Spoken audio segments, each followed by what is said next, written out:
Hey everybody, sorry it's been a little while. I just have kind of gone to ground, spent time with my family in this chaotic and ever changing and just bleh, 2025. I've kind of been disconnected with the pagan community, but I've been watching a regular live show from Essence of the Moon Scarab, and Bobby. Sorry, I don't remember your channel name right now. But they simulcast on each of their three channels. And during the show a few weeks ago, they were talking about energy, how it can't necessarily be created or destroyed, and how everything we cast has a possible feedback or reverberation. The topic of hexes and curses came up, especially in a retaliatory manner. And I am not against more aggressive castings. I'm not against baneful magics. But something that surprises me is people that will cast them and be surprised that they may receive blowback. But energy, just like in science, magic is going to have a return for it. For every action, there's an equal and opposite reaction. Consider a pond of water. If you drop a small pebble into the center of it, the rings that come from that pebble are going to be smaller, will disappear more quickly. But if you drop a stone into it, you're going to have a little bit of a wake, and the ripples may reach the shores. So if you cast something small, something light, you're effectively dropping a pebble into the water. But if you send out a curse like hot foot powder or something even more aggressive, you're throwing bigger and bigger rocks into the water. Magic is affecting nature by our will and our action. And in nature, everything seeks to find a balance. And there's a perfect example of it right now. As many of you know, I live in Florida. It gets to be about 90-95 degrees every day in the summer. And to help cool off the land and just restore a little bit of balance, about every day after around 5 o'clock, 6 o'clock, it starts to storm and rain. I don't feel like it brings that balance back, but I'm a fat white dude, and heat and humidity suck. But it is storming right now, and it's just a way to restore balance. A lot of people cast and don't consider possible consequences. I don't ascribe to the threefold law. And sometimes I feel like if you have been wronged and somebody deserves to be hexed or cursed, they've earned it. Assaults and similar, you guys kind of know. If somebody does that, no mercy. But there are other situations where people will jump right into throwing a curse or a hex, that there could be several steps taken. Sometimes when somebody wrongs you or just does something that's a little messed up, talk to them, figure out why, find out if there can be a resolution. That doesn't work, try a sweetening jar. If the sweetening jar doesn't work, try a sour jar and then try to get them to remove themselves from the situation. Maybe couple that with hot foot powder.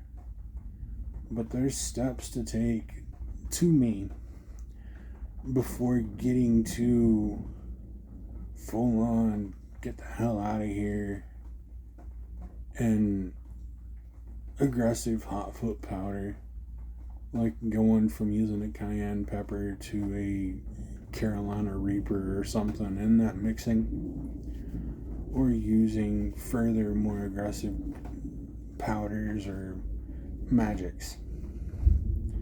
I'm not going to go into those just because that's not really my thing. Or is it?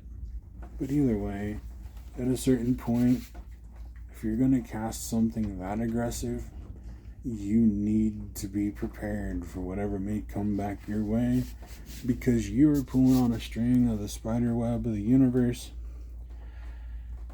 and those reverberations are going to go all the way around and come back to you. It's dropping that pebble into the water. Be prepared for what you're casting out to come back. Make sure you take precautions for things that may come back. Shields, wards, mirror boxes, guardians. Get your team up to snuff to help protect you, to aid you in your work. Maybe it involves creating a servitor. Maybe it involves having animal spirits, both animals we see in the world and animals we don't. Animals that we may see as just fantasy now. A unicorn, griffin, a chimera, a dragon. I work with dragons, and they are powerful, and they may help protect you if there's bad magic coming your way. But if you are going to cast, be aware and be prepared for any kind of blowback that may come your way. Another thing that's kind of came up in a couple of times, liminal space. That space between two places. The tide line and between the ocean itself and the sand of the beach. You see where the water rises and falls upon the shore through the day and the moon cycles, higher or lower. That space where the top of the last incoming wave touches, that is liminality. That straight road between two stands of forest, that's a liminal road. There's liminal times.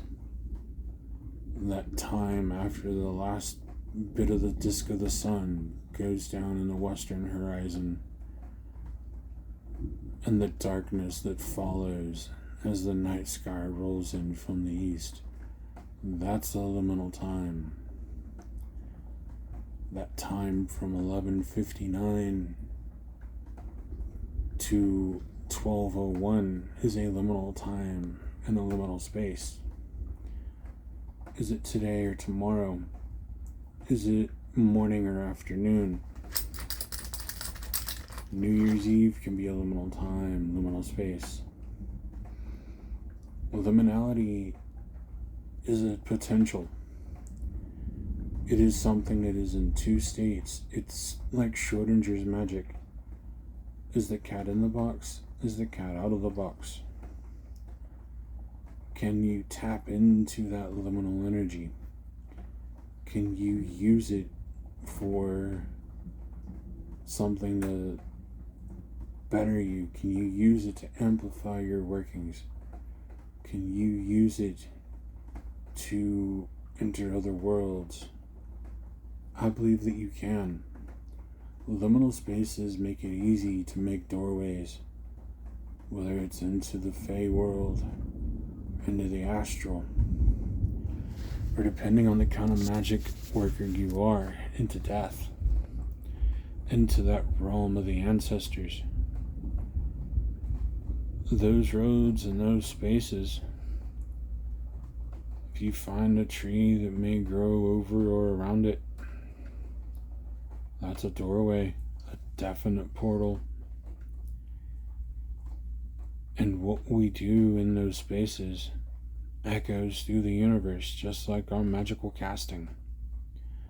we need to be aware of what we do in the liminal, what we do in the mundane, and what we do with what we send out. Energy goes out, energy comes back. I'm sorry if this has been kind of rambly, but this is something that's been kind of sitting on my mind lately. And while it's storming and the idea came to me, this is my 4th time trying to make this video. Once the storm got a little too close and the power went out, twice the dog started barking, and once this was a 3-minute video that was almost short. I don't make shorts. If any of you have any topics or ideas you want me to touch on, I would love to hear them. Thank you very much for watching. Be good to yourselves and each other.